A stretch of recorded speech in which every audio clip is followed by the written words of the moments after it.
Welcome to Tech to Table, Growing Cleveland's Future, a 5-part podcast series showcasing the Precision Urban Agriculture Initiative led by the Ohio Aerospace Institute in partnership with Parallax Advanced Research and with financial assistance awarded via 6B24D146 from the U.S. Department of Commerce, National Institute of Standards and Technology. This podcast is produced at Cleveland State University's School of Communication in the Levin College of Public Affairs and is designed to inform, inspire, and engage Cleveland's urban farmers, technologists, and community leaders. Each episode highlights the role of innovation in local food systems, lifting up both historical context and present-day tech demonstration projects. I'm your host, Anthony Gillespie, the Director of Strategic and Technology-Based Partnerships and Tech Transfer Office at Parallax Advanced Research and Ohio Aerospace Institute. I have over 34 years of experience leading programs in technology transfer and commercialization across government, academia, and industry. I am also the Program Director on this Urban Agriculture Initiative.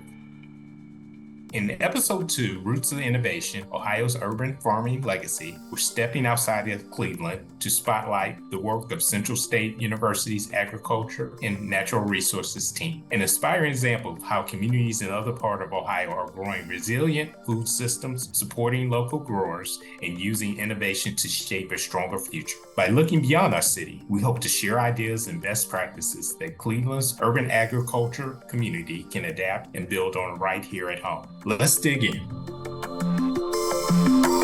I'm thrilled to be joined today by Dr. Alcinda Folck, Associate Extension Administrator at Central State University, and Marc Amante, Interim Program Leader for Agriculture and Natural Resources and Extension Educator for Southwest Ohio Agricultural and Natural Resources at Central State University. Dr. Folck and Marc, welcome. Thank you for having us, Anthony. Yes. Thank you. So let's jump into things here as far as just a few of the questions here. Dr. Folck, let's start with you. What first sparked your interest in agriculture, and what led you to focus on community and urban farming in your role at Central State? So I've been in farming all of my life. I was raised on a farm, and the farm that I was raised on, I was the 5th generation to be on that farm in Michigan. And so it's just always been a part of my life. And in my professional career, I've worked in extension, and my work was with farms across Ohio. And a lot of it was with the bigger farms. And I was really intrigued with working with Central State University because Central State focuses on the smaller scale farms, and urban agriculture, of course, is usually a smaller scale farm than when you're thinking about the big rural farms. And so for me, it was exciting to get back to my roots because the farm that I grew up on was diversified, where we had livestock as well as vegetables, as well as corn and soybeans. And as I work with the smaller scale farms, those are more diversified. Our big farms are pretty monoculture in focusing on a specific commodity, where small scale farmers and urban farmers really do look at ways to get the most out of the acreage that they're working with and diversifying. And the innovation that you have as working with those farmers, I find to be very exciting. Yeah. And Marc, how about you? What's your story, and why do you believe urban agriculture is so important for communities across Ohio today? Yeah, so I mean, I'm in some ways kind of the opposite of Cindy. I grew up in Grand Rapids, Michigan, in a house that was 3 blocks away from the house my dad grew up in. I was a city kid. We didn't really get involved in agriculture at all. My mom had a little garden, but she wasn't really big on keeping it up. But the thing that we really focused on a lot as a family was food. We've always been, an eating meals together kind of family, and just like being excited and interested in food. And we also always liked being out in nature. We did a whole lot of camping. And we had a motor home. We traveled around the country doing stuff. It kind of took me though until as I was graduating high school, I read Michael Pollan's The Omnivore's Dilemma. And that sort of was when I first realized, oh, hey, I like food. I care about the environment. We grow food in the environment. Mind blown. That really is where I first started getting interested in agriculture. And so I went on to look into studying agriculture when I was in college. U Chicago did not have an ag program, but it did have an environmental studies program and a lot of classes about agriculture. So as was mentioned in my little bio blurb, I started working on a farm as part of a study that we did collecting data on energy efficiency of small scale diversified farm operations. The farm that I worked on was a rural vegetable farm, but there were urban farms in that study that some of the other students worked on. And so that was when I really got fascinated with just like how interesting and fascinating and intense like a diversified farm operation can be. It's not just a physical thing, it's an intellectual endeavor, which really is interesting to me. And as I started getting into agriculture, my parents were like, "We just paid for you to go to this really expensive school, and you're getting into farming. What are you doing?" But really, like I think obviously, like, everyone eats. It's really important, and it is doing a small farm, a diversified farm well, does kind of require you to learn a whole lot about a wide variety of subjects, which I find is really fascinating. And so I worked I worked on more farms. I got my master's degree specifically with the intention to do more work, to just learn more about plant biology and do more active work in the community, growing food to make sure that everybody has access to healthy food, because everyone deserves access to healthy food. So I think, what makes urban agriculture so important to communities across Ohio. I mean, Ohio has a lot of large urban centers. We're the seventh most populous state in the nation. And so there's a lot of people here, and lots of people need food. Not everybody always has access to it. And so I think urban farms can be a great way to get food right in the community with your neighbors, so you know who's growing it, how they're growing it, why they're growing it. I think agriculture and community agriculture in particular is a great way to bring people together, because everybody has to eat. Most people enjoy it. So if we can bring that as a community building activity, I think that's really worthwhile. Yeah. And growing is also great for your physical health as well, physical and mental health. It's great to be out in nature doing things, and by conducting urban agriculture, we're really beautifying and diversifying our landscapes in an urban setting, especially in areas where there hasn't been a whole lot of development of parks and beautification and things like that, where we can make it beautiful by growing things that we happen to be able to eat, which is nice. Yeah, definitely. Lots of opportunities. Interesting how you made the transition here as far as the city kid, kind of like myself here. I'm a city kid, but knew a little bit about agriculture, and now really, hey, that's what you do here. It's your focus. And so there's opportunities there definitely for those who may not necessarily have that, upbringing to really kind of transition and follow in the ag area as far as a career here. So Dr. Folck, I'm just curious here, when you think about Ohio's urban farming legacy, what are some roots or moments that stand out to you as shaping the work you do now? Well, I think the interesting thing about Ohio is like Marc said, that Ohio is the seventh most populous state. And one of the big things that created the population that we have in Ohio is when Ohio became a manufacturing state, where we were very much into the steel industry, the coal industry, the automobile industry. We had a migration of a lot of people from other areas who came to Ohio for work, and most of them took their residence up in an urban area where most of the manufacturing was located. And as some of that manufacturing left, we had these open spaces in this space. And when you think about when people first were in those urban areas, we did have farms on the outskirts that had more fresh produce that we would need, the vegetable farms, the fruit farms. But as transportation improved, those farms could be further away. But then what we discovered is just because it was being transported didn't mean it was still fresh. And so, as I've watched the local food movement, it really is trying to identify ways to have fresh quality produce that's available to everybody. And for those in urban areas, because those farms were no longer there on the outskirts that were raising that produce, it was being transported in, there was a gap there for fresh produce. And as I've watched the local foods evolve, the exciting thing is that it's starting to look at ways to do it on a micro level locally in neighborhoods. And how can the neighborhood?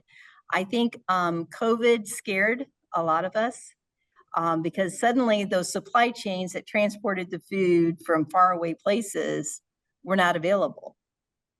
And with our programming, we saw a lot of people who reconsidered where was their food going to come from? If we went through another pandemic or something else happened, how could they help themselves be more sufficient, not just for themselves, but for their neighborhood, for their community? And so I think the desire for fresh food, along with the realization that our current supply chains could be disrupted, has really led to a local foods movement, not just in the larger metropolitan areas, but also in smaller metropolitan areas, because you think about Cleveland as a large metropolitan area, but there's also Youngstown, there's also Warren, there's Akron and Canton. And so it's started people in the community to start thinking about, well, where does the food come from? And even more specifically, where does my food come from? And that has really started a focus on urban agriculture. And then the other piece is, as people migrated to the urban centers, a lot of them left farms behind. And so there's also that legacy farming that was interrupted, where it was people who were farming, but for economic reasons decided to move to an urban area for a different career, and realizing now that they still have those farming roots. And it's also that connection back to the farming roots that a lot of people do have in their background.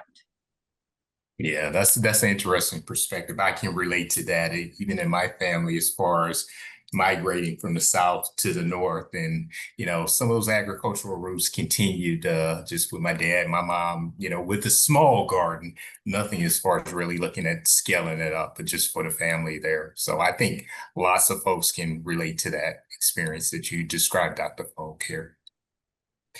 So Marc, just kind of leading off of what Dr. Folck mentioned here, you work with community growers in Southwest Ohio as well as other areas in Ohio. So, but I guess the question is here, really, what's something unique you see? Maybe you see some similarities here as far as what Dr. Folck is looking at, as far as really kind of supply chain challenges, as far as for folks in urban areas, or that desire for fresh food, or even just kind of that movement of folks who may have been generational farmers and now they're kind of moving back to that space. But you may see some other things that are unique as well, based upon your experience, that might inspire urban farmers here in Cleveland. Yeah, I would say, as people are getting more in touch with farming, with food, with where it comes from, and this is really kind of what inspired me to get into this as well. I think, this background, these roots where we come from, people wanting to connect more with their heritage or with their communities. I think really the thing that I am excited to see more of, and that we have developing in Southwest Ohio and we see in other parts of the state as well, is we're seeing more and more farmers, especially small and beginning farmers, starting to work together, collecting and building support networks for each other. It's many hands can make light work. And so, we oftentimes initially think of, we say, okay, I have this vision, I want to do this. And it can be really, really easy to get siloed into your own project and not realize that, somebody just 5 blocks away has similar visions to you and is doing the same thing. But, a lot of the folks that, as you're just getting started, you don't have a whole lot of capital to invest. You don't have maybe a whole lot of time because you're working 1, 2, maybe even 3 other jobs. And it can feel really overwhelming to try to just start your own farm wholesale all by yourself. But the thing is, we don't have to do it all by ourselves. We can work together. And so we're seeing, out of some of our beginning farmer training programs in Dayton, we've seen a couple of cooperatives develop out of the students in those classes. There's New Soul Farm in Dayton proper and Seven Seed Sowers in Trotwood, Ohio, which is a suburb of Dayton. And so, they have been growing and sort of like establishing what their missions are going to be. There's other longer, similar cooperatives that have been around for a little while longer, like the Richland Grow Op in Mansfield, which is a little bit closer to Cleveland. Working on basically, working with multiple farms together to coordinate supply purchases, to coordinate sales, working with institutions and things like that to really boost sales. So I think that community building in terms of actually building an active urban food system is something that I see as really exciting and really valuable. And it's not just the farmers too, it's everybody in the food system space. You see community commercial kitchens, you see pop-up incubators for food businesses. There's an organization in Dayton called 6888 Kitchens, which is an incubator for food-based businesses. And a lot of them, in addition to being, their restaurants or other food businesses, but they're connecting with farmers to supply the food for their business. There's a nonprofit cannery just north of Columbus called Glass Rooster Cannery.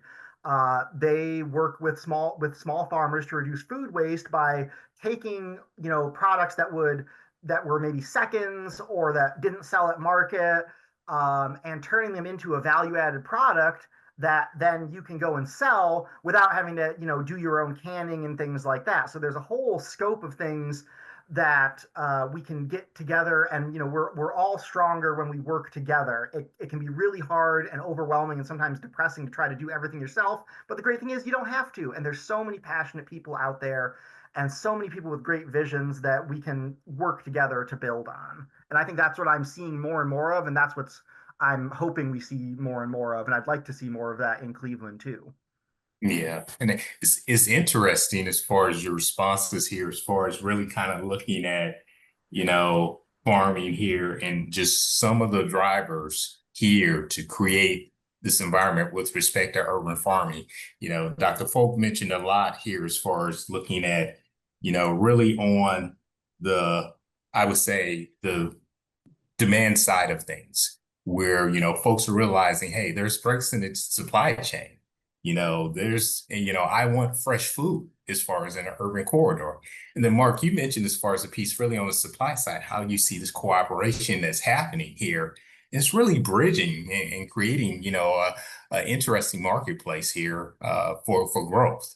And the idea of really on the supply chain side, farmers are working together, urban farmers are working together in these co-ops and really seeing opportunities to be entrepreneurial and scale up, or either replicate as far as best practices as well. So really exciting to see how, things are really merging with respect to urban agriculture. A quick follow-up here, just as far as, besides those areas, is there anything else that's really standing out? Because I mentioned kind of in terms of the supply side and the demand side, maybe, and you all kind of focused on one, but you may say, hey, I see based upon Marc's answer here, Dr. Folck, that there's one other aspect that you're seeing as far as emerging that's driving the activities with respect to urban ag. And Marc, you may say vice versa as far as, I'm looking on the supply side as well. So I'll open it up, Dr. Folck, any follow-up response here? Well, for Central State Extension, in addition to our agriculture and natural resources, we also have a family and consumer science area. So we have educators who are out doing education on health and nutrition. And so we see that as really helping the demand side of local food systems, because we're working in the same distressed neighborhoods, but those educators are focusing on the health of the families and the individuals. And so we have classes for people who've just been diagnosed with diabetes and go in depth on lifestyle and diet changes that are going to help them manage their disease.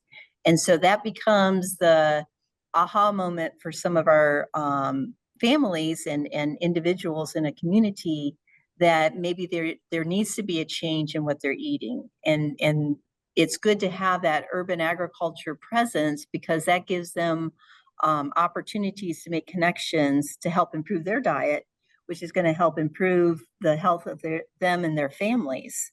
And so as Extension, we try to work with not just one area, but with the whole family. And how can we help the families become healthier? And how can we help the families be more successful in the things that they want to do? And so that is one way that we do address that demand issue, because we do have some folks seeking out the fresh fruits and vegetables, but then how can we also encourage others to look at how it would benefit them and benefit their families too? Right. Yeah, and that's an excellent way you bring out as far as how the university really through extension helps. And you know, for folks out there, there may be folks, I understand it because I've worked with academia before, you know, I've worked with the cooperative extension, but you know, could one of you all just kind of explain here too, you know, let's take a moment here and just kind of peel down the layers here. What is extension? Because it's possible that, you know, our audience may not necessarily know as far as, you know, what's the difference between the extension at a university and the role they play. So I'm going to take a segue as far as a question here, but I think it's very important for us to really share that with our audience so we're on the same page. So I'll start it, and then Marc you can add in. So extension is the extension of the university to the community. And so the land grants are universities who've been designated to do work in 3 areas: in agriculture, academics, agricultural research, and then agricultural extension. And extension is that piece where we take the information from the university and we take that out to the communities in the state that we serve. And uniquely, Central State University only began their land grant in 2014. So we're a new land grant, and we are an 1890 land grant institution. And what that is that's an institution that is associated with a historically Black college or university. And so there's 2 HBCUs in Ohio. There's Wilberforce University, our sister institution, and then Central State University. And Central State University is the public university where Wilberforce is private. And so now that we are a land grant institution, our focus is on those neighborhoods and those communities who need resources. And so we focus a lot of niches and places where there's high poverty, where there's socially disadvantaged populations, and what are ways that we can help them be connected to resources and bring resources also from the university that can be helpful for them. And so that's where we're in things like agriculture and working with urban farmers in the health and nutrition piece of it. We also have a 4-H youth development. And our 4-H is a little different than what people might think of a traditional 4-H, because we really focus on students who may not have the opportunity to be involved in taking a project to the fair, but 4-H has so many other life skills that they can learn. How can we help them prepare for a STEM career? How can we introduce them to a STEM career and help them see themselves being successful in science, technology, and engineering and math? And how can we help them work together as a team? And so our 4-H youth development works on that piece. And then our 4th area is community and economic development. And so we do a lot of work with small businesses, especially in disadvantaged economic areas, and also workforce development. So what are some ways that we can maybe help somebody who didn't have the opportunity to go to school, but they do want to have a better career for themselves?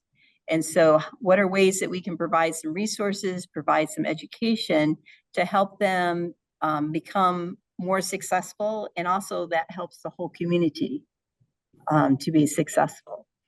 Yeah. And Dr. Folck, I'm assuming your reach is statewide. Is it regional? How far is your reach here as far as through the extension?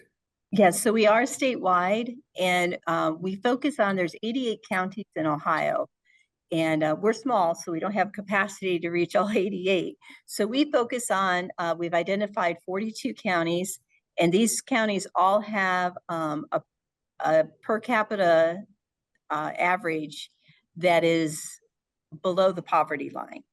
And so the state average for poverty is about 12% of a county's population. And so we've identified those counties that have a higher rate of poverty. And so it does include our large metropolitan counties, but it also includes some counties that have some distressed areas, such as you think of like Mahoning County, where you have Youngstown.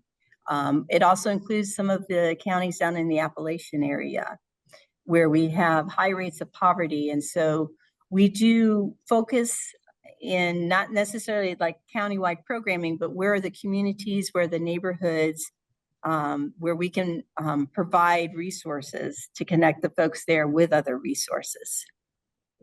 Right. Yeah, definitely. And I think this is helpful because, like I said, we may have a segment of our audience who's not familiar with, academic institutions and then the idea of extension. So I wanted to make sure we cover that, cover the definition, the meaning, and then how central state plays a role here, because we could easily kind of pass that up, and folks now can understand just the resources that are available through their academic institution. So Marc, I guess kind of coming to you, just kind of, hearing as far as extension, I know you've probably worked through just as far as your activities and just initiatives.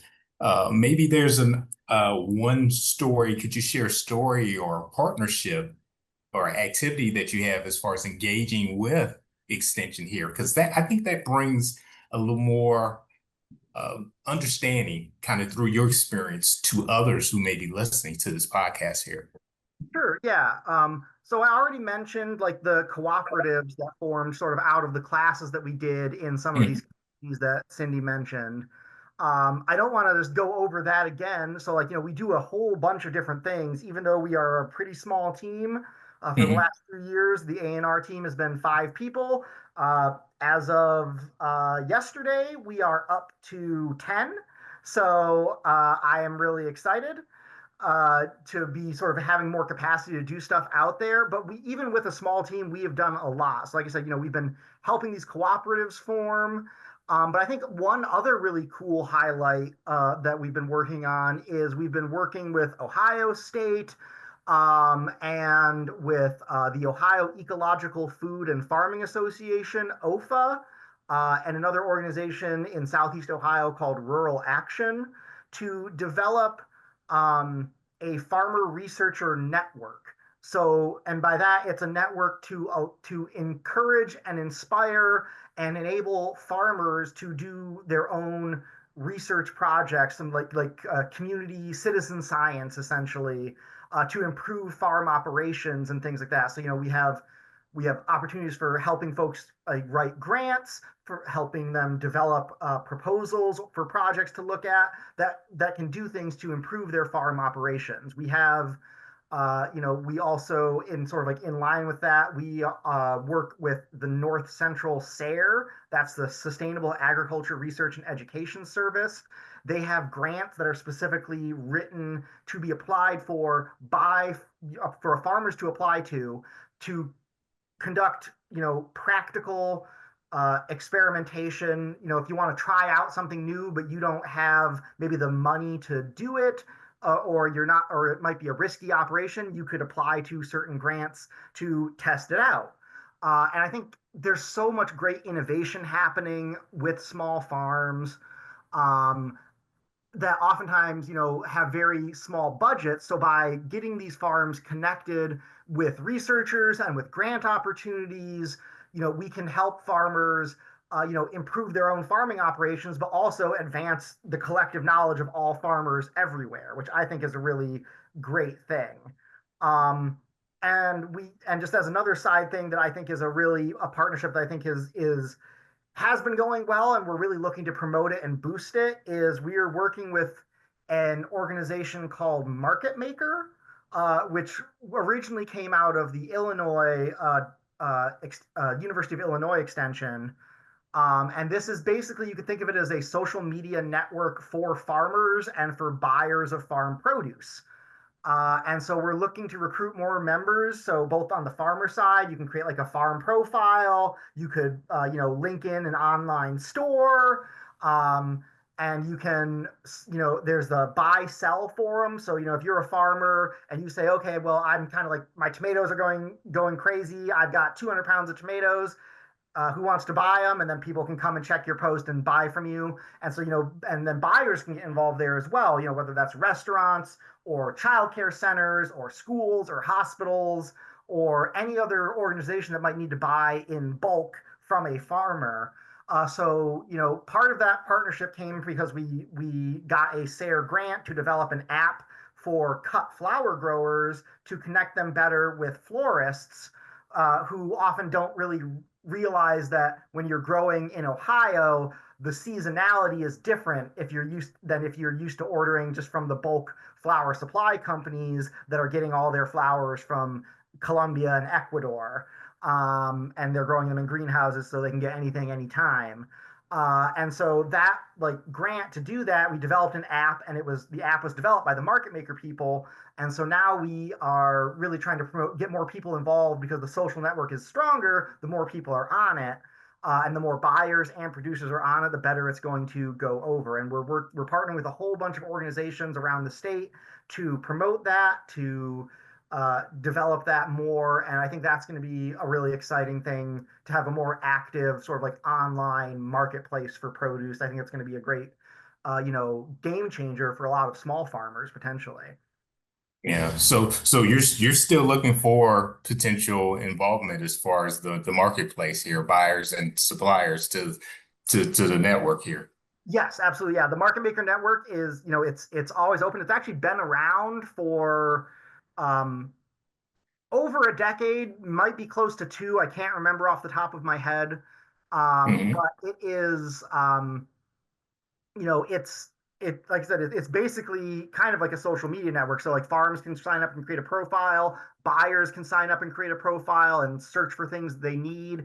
You can set it up so if you if you're a buyer, for example, if you're a restaurant, you say like, I know I'm going to need tomatoes because I'm doing a catering thing next week. You could say put like a searching for tomatoes posting, and farmers who grow tomatoes can have it set up so they get an alert whenever anybody wants to buy tomatoes, and they can say, "Oh, hey, somebody wants to buy tomatoes. I'll reach out to them." So yeah, we're the and that kind of network is only as good as the number of people who are actively using it. So we're going to be spending a lot of time promoting that and trying to get more people involved to make that stronger and build those connections. Because I think that's a really tough thing for small farmers and people who are just getting started, is finding markets, because a lot of the good farmers markets are full of vendors. It can be hard to get in.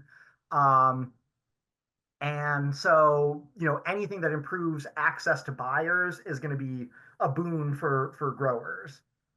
Yeah, and part of our effort, we would welcome the opportunity to try to help out as far as we have a respective website where we're sharing information and looking to try to also socialize all these opportunities that are available for folks, for farmers, and folks who are involved with ag on the supply side as well as the demand side. So we share that information with us after this podcast here, and we'll love to help get it out here to Yeah, sure. others who may be interested. And for those listening, so the website you can go to is called foodmarketmaker.com, or you can download their What's in Season app, which is an app that lets you, if you want broccoli, you can search broccoli and figure out who all near you is. You can figure out A, is it in season right now? And B, what farms near me have it? So, so those are kind of like resources for anybody listening in if you want to go check those out. Yeah, perfect, Mark. I was hitting here and hoping that you would give a shout out here to the site here. And I'm assuming as far as involvement here, there's just all you have to do is register and you can be involved. There's no transaction exchange as far as on there. There's no fee for either the supplier or buyer side. There's no fee to sign up for it. Those people who like individuals, if you're just looking for local farms, you don't even need to create a profile. You can just search it. Okay. Really, the profiles are for the farmers or for the big institutional buyers. But I mean, even if you don't have your own farm, you can create a profile, absolutely. But if you don't want to, you can just search it. Like I said, the app is pretty nice. The What's in Season app. There's all sorts of ways to connect connect it. I know we're also trying to recruit food banks to join it as buyers. We had the Ohio CAN program, which was funding from the American Rescue Act to allow food banks to buy from local farmers. Since that got canceled, that's really put a lot of farmers in a scramble because they had contracts that have now been reneged upon. If we can connect other buyers through a marketplace like this, try to make up for those losses, I think it's a great thing. Yeah. Yeah, definitely. Definitely. And that's one of the key areas, I've had a few of these conversations here, and it's really trying to bring together, different means, and using digital means is a great way of kind of bringing a whole community together. And so the marketplace is a great example here. Transitioning just a little bit and kind of sticking to the area of innovation here, Dr. Folck, our series is all about precision agriculture here. And so just based upon some of the work that you're doing through the university, as far as Central State University, and also through Extension, what technologies, tools, or practices, that you're excited about now that could translate well to the Cleveland urban farming scene? Well, like Marc mentioned, just the digital marketplace and helping farmers to become connected to that. And when you think about precision agriculture and the production side of it, so for the actual production of the farm, I think we're in an exciting time because before this, most precision agriculture was attached to a piece of equipment. So if I wanted the technology, I had to buy the tractor, or I had to buy the combine, or the piece of equipment that had that technology attached to it. Almost like if you think about buying your car, you buy a newer car, you get extra technology, but if you buy a used car, you're not going to get the level of technology that you have in a new car. And so in farming, there was the same thing where you had to buy the newest tractor, the newest combine to get the newest technology. And what we've seen is a decoupling of that, where the technology could be purchased separate. So then I can use it in my farm. And so with Central State, we have a precision agriculture scientist who's working on ways that we can create some small scale farm precision agriculture ideas and implement those. And one of the biggest areas that you, in any agriculture situation, one of your biggest costs is labor. And so with a lot of the precision agriculture is looking at what are some ways that we can help the farmer save labor. And so, for example, one thing that we have right now is a robot. And so the robot is designed to take soil moisture testing. And if the soil moisture is too low, it's going to go over and turn on the irrigation. So therefore, we can discover sooner when the plants need some water. And then we have that labor saving of going over and turning on the water and then turning off the water. Additionally, the robot also mows in between the rows. And so then you have the added helping to control weeds, and then also to make the farm look more aesthetically pleasing. And so with precision agriculture, as we look at helping urban farmers, is what are some ways that we can take some of this technology and scale it so it works for a smaller scale farmer, and then also is decoupled from the equipment. So I can use it independent of having to buy that new tractor, because we have some areas where you're not going to have a tractor, you're maybe going to have a walk behind tractor. So what are some ways that we can make that more accessible to the smaller producer?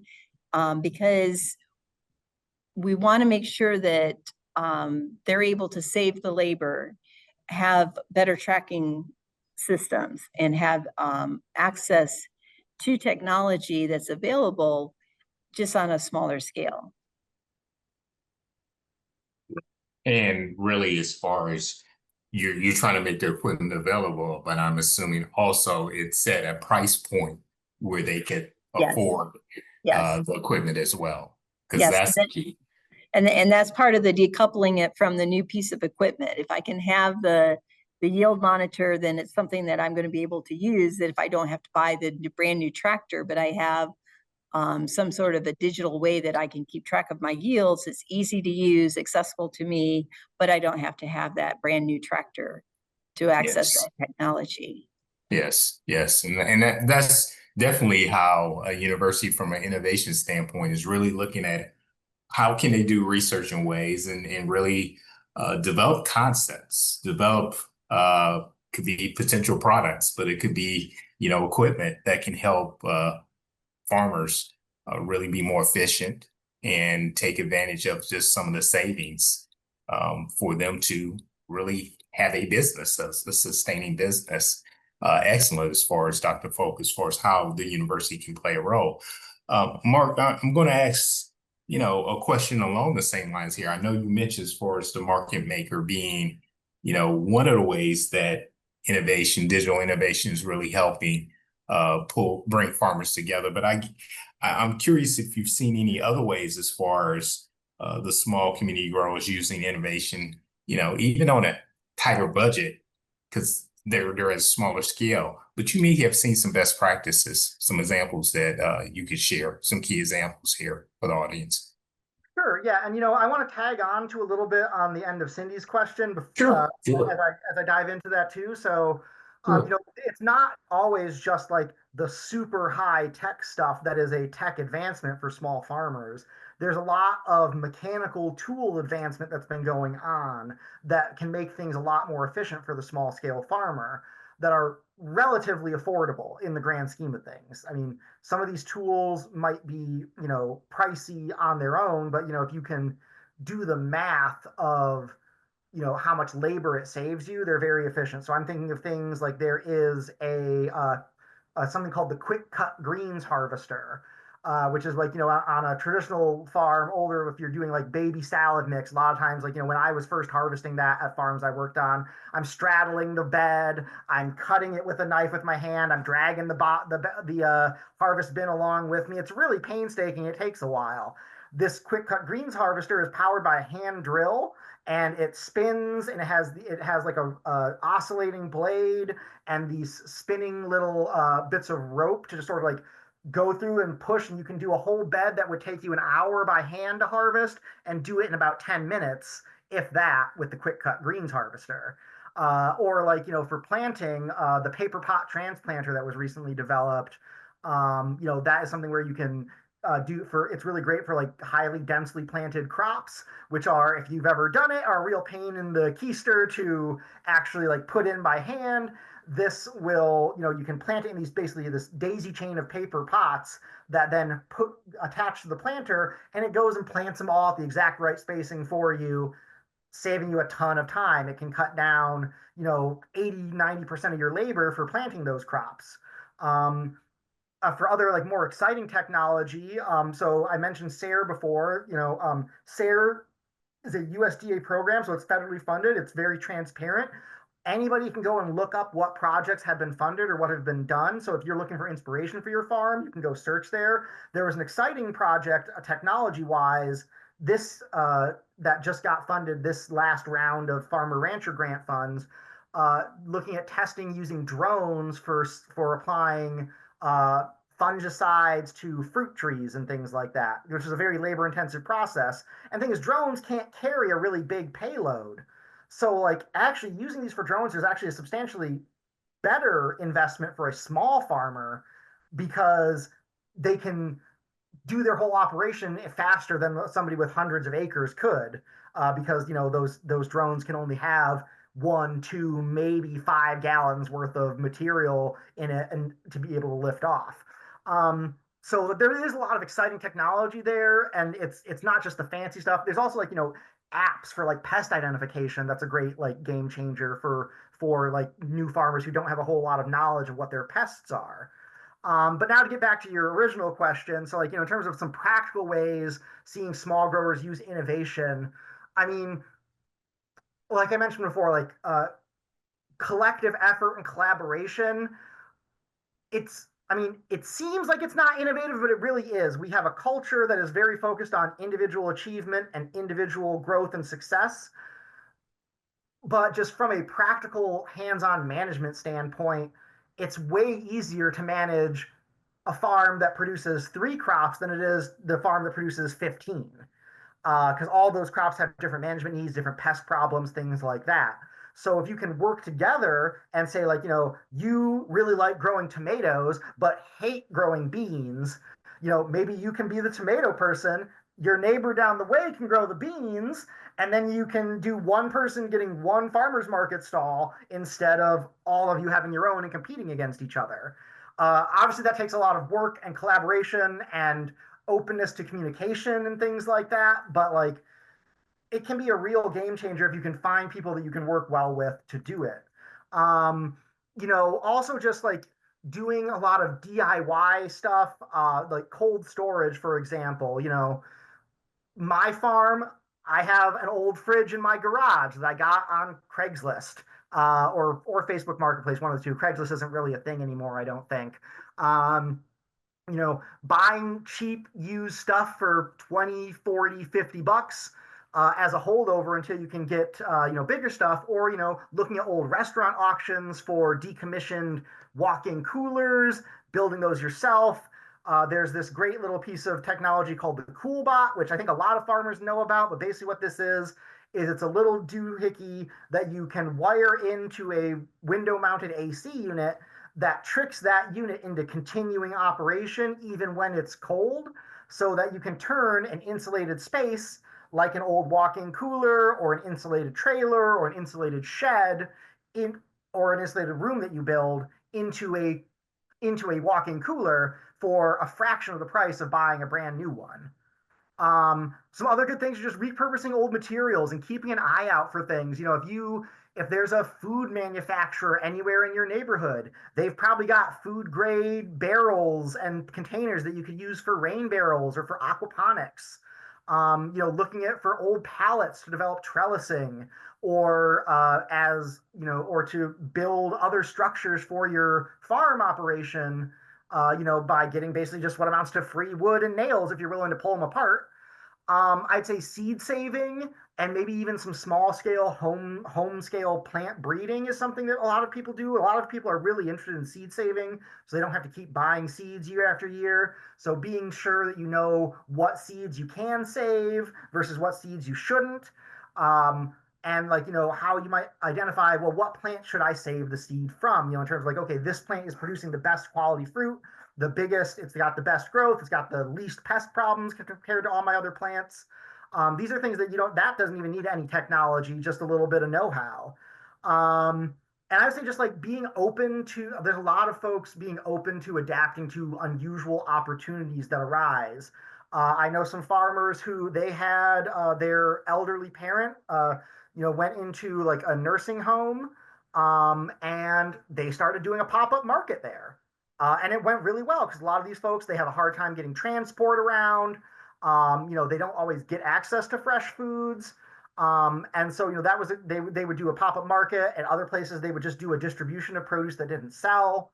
There's lots of opportunities there. Or like, I have another farmer that I know of who got access to an old warehouse building, and he's converting it into an indoor seed starting space with the eventual plan to move on to have some indoor hydroponics operations there. And just because that's what that happened to become available, and he was looking for it and decided to do something with it. So I think, being adaptable and like being out there looking for things, driving around and seeing what happens. You never know what kind of connections you can make just by seeing who's doing what and going out there and just talking to people, and finding ways to collaborate and find opportunity. Yeah, and you really brought it as far as, a couple of aspects here as far as looking at innovation is one is being resourceful and then sustainable types of efforts and really being environmentally aware to help with some of the agricultural activities. So I like, Marc, how you really described it, in terms of innovation, all those fall into play here. And then at the same time, you're saying, hey, and I see it as far as, in the tech innovation space, when we advise with companies and work with other stakeholders in the innovation ecosystem, sometimes it's not the what you consider high tech that's really revolutionary. It's sometimes just adding a little assistance from technology that can help make inroads as well. So I think those are all excellent points. I just kind of wanted to reinforce what you had said here, just in the minds of just some of our listeners here who may say, I don't have a sense of budget. I kind of have a finite amount of funding. I know year to year, we're just making it here. And it doesn't have to be leaps and bounds as far as spending. It could be just kind of some, I would say, incremental improvements, just as far as your technique, and then bringing some process to the table as far as to your activities. Yeah, and I'd say, like, there's a big need for machinists, for mechanics in the small farm community. There are folks in, like, working on developing novelty crops, like, like certain berries like aronia or elderberry, pawpaw, things like that, where small machines and innovative machines there's a big potential there for develop. Like, if you maybe you like farming, but you don't really have a green thumb, or you don't really like being out there doing the farming, but you've got mechanical know-how, there's business opportunities there for developing small scale machinery. I mean, I know there's a farmer in Northeast Ohio, they grow chestnuts. They home built a chestnut sorter using just like materials that they found and researched. They built one that also, like, if they run their, like, nuts that are too small to use through this thing, it'll suck up. They have, like, hooked up to they, like, created this vacuum powered machine to suck up the nuts that have been, like, eaten on the inside by bugs, to sort out all those bad ones. So it's like there's all sorts of cool stuff you can do for just DIYing your way into success and into technology development. Yeah, that's excellent. There's a lot of innovation that's happening here. I'm going to present one more question for you all here. What is, one big lesson you hope they take away from your work across Ohio? Because we're an extension, our focus really is on people. So we do have innovations, we do have information, but we also connect people. And just to kind of piggyback on what Marc was talking about, one of the things that we're striving is we're working in a population of farmers that have not really been connected together. And so we're really focusing on how can we create this network of farmer to farmer skill sharing, and different ways that farmers can talk to other farmers and learn about the innovations that one farmer has that might be adaptable to my farm. And I think what we're finding is at the university, we have information we're providing, but we also need to listen to the farmers and what they need. And we also need to recognize that we have farmers doing some really cool things. And how can we help them take the really cool things that they're doing and do it better? So the focus for Central State across Ohio really is how can we help farmers? How can we provide resources? But also how can we help connect farmers with each other? So we work a lot with beginning farmers. We work a lot with farmers in historically underserved communities. We also work with veteran farmers, and those are all ways that we can connect farmers together so that they can learn from each other and find out what really cool things each other is involved with.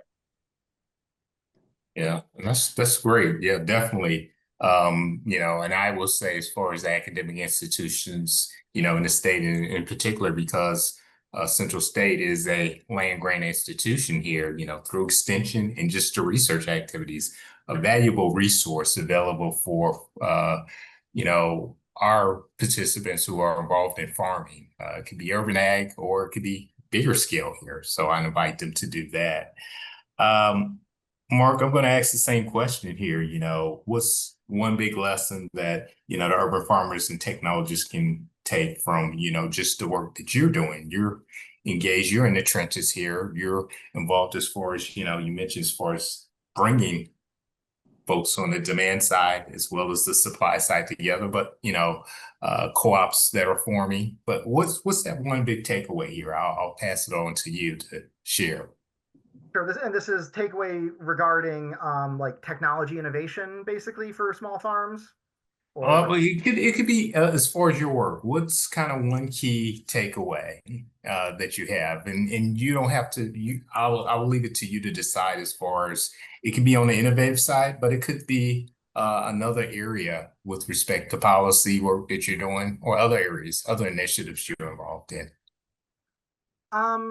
So like I think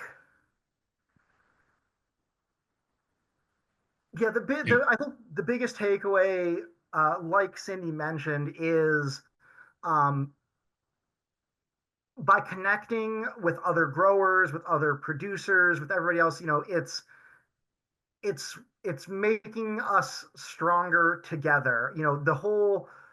There's a lot of systematic things that can make it hard to break into farming, that can hard to make it break into the food system. Um, but if we can support each other and work together, and as we connect, and like as extension, our work, not just connecting, yeah, again, like Cindy said, we're with connecting research, but also citizen science as well. Like I mentioned with our farmer researcher network, peer-to-peer learning circles that we're hosting, or helping other organizations host as well, even if we're not doing it directly ourselves.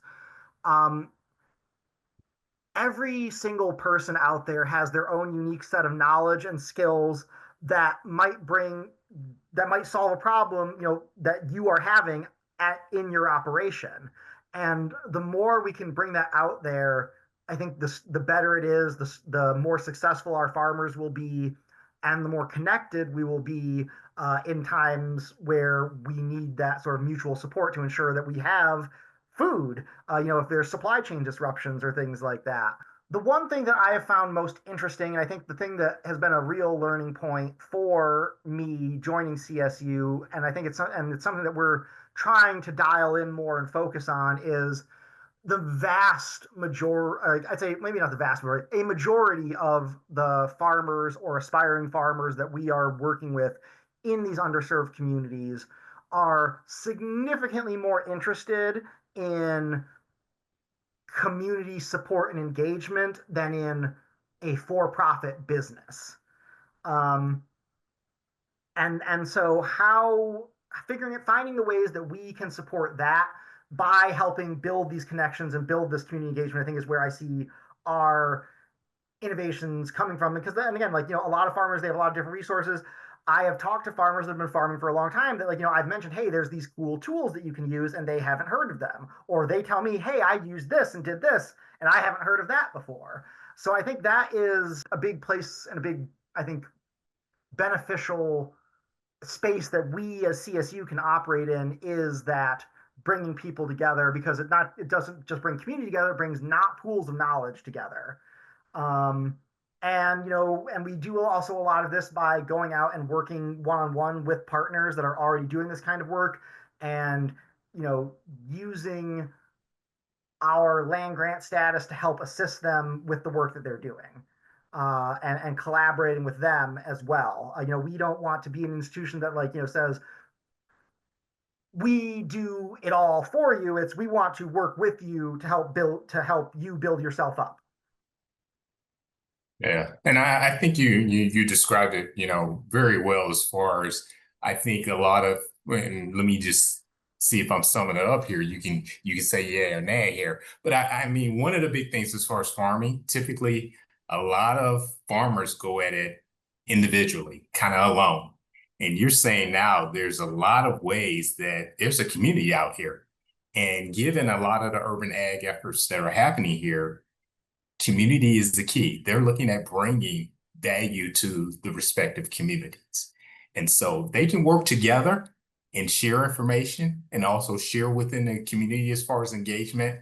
That's really key as far as moving forward. So hopefully I summed it up here. I may miss the aspect of it, Marc, but that's what I picked up from the discussion that we had today. And I think it's a consistent theme as far as your responses here and the examples. And so hopefully our audience sees that you don't have to go at it alone. There's a resource through Central State as far as through their extension program, but also you can look to your peers as a resource. And then if you look, and then also looking on the demand side, there's going to be consumers that you want to listen to their needs and challenges, and you can respond to that. That creates opportunities as well. And so that's the whole engagement picture here. One of the roles that we play as far as an organization is really trying to be a connector as well, as far as Parallax Advanced Research here. We're an organization that really helps facilitate as far as technology development. And so We're just one of the many organizations in the innovation ecosystem, but we wanted to start this discussion here. I want to thank you so much, Dr. Folck and Marc, as far as for this insightful conversation, with us here. And thanks to our listeners for joining us on the second episode of Tech to Table, Growing Cleveland's Future. Stay tuned for our third episode, Smart Farming in the City Tech Demo Projects, where we'll explore the cutting-edge technologies, pilot projects, and real-world demonstrations that are helping Cleveland's urban farmers grow more efficiently, sustainably, and equitably, and hear from Landworks, our National Agricultural Innovation Hub partner, who provides cutting-edge technologies, pilot support, and a national network to help advance the Precision Urban Agricultural Initiative in Cleveland.